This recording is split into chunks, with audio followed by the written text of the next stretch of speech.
estamos hablando, es que son medios de comunicación privados, es decir, es un negocio y lo que pretenden es vender periódicos y ganar dinero, es decir, a través de esa venta y a través de la publicidad.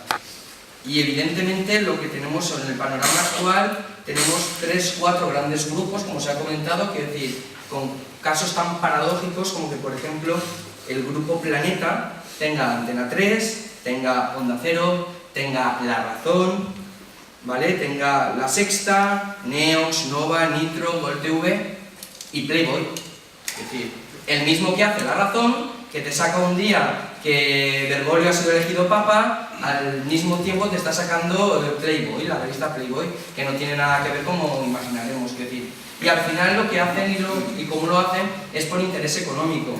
Cuando hablamos, por ejemplo, del tema de las provincias y Levante, pues evidentemente, quiero decir, si las provincias tiran hacia una información, pues Grupo Editorial Península Ibérica, que es a quien pertenece el Levante, lo que hace es copar o tratar de copar la otra parte de posibles anunciantes, de posibles lectores, dándose casos paradójicos, como comentaba, que ese mismo editorial en Asturias tiene un periódico que se llama La Nueva España, que, como comprenderéis, la línea editorial del Levante y de la Nueva España no tienen nada que ver. Es decir, al final, cada uno lo hace por interés económico y lo hace para poder vender y ocupar espacios, es decir, espacios donde posicionarse y donde poder ir sacando rentabilidad. Por lo tanto, al final no hay ningún grupo que digamos que sea de una tendencia o de otra, por el Telecinco, 4, etcétera, pues como se ha dicho, lo controla Berlusconi.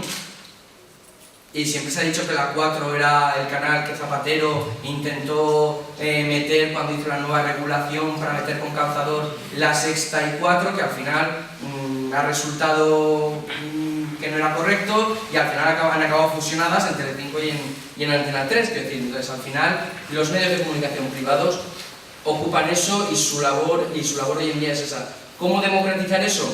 Son negocios privados, quiero decir, es como pretender ir a una empresa y decirle al dueño de la empresa cómo tiene que fabricar las cosas, quiero decir, pues es complicado. Finalment estem parlant també de principi és un dret fonamental, la informació que està recollit en la Constitució, l'article 20. Por eso existen los medios de comunicación públicos. I els privats estan, al final, al cap estan venent una ideologia o estan venent unes notícies que moltes vegades no s'ha representat la realitat. I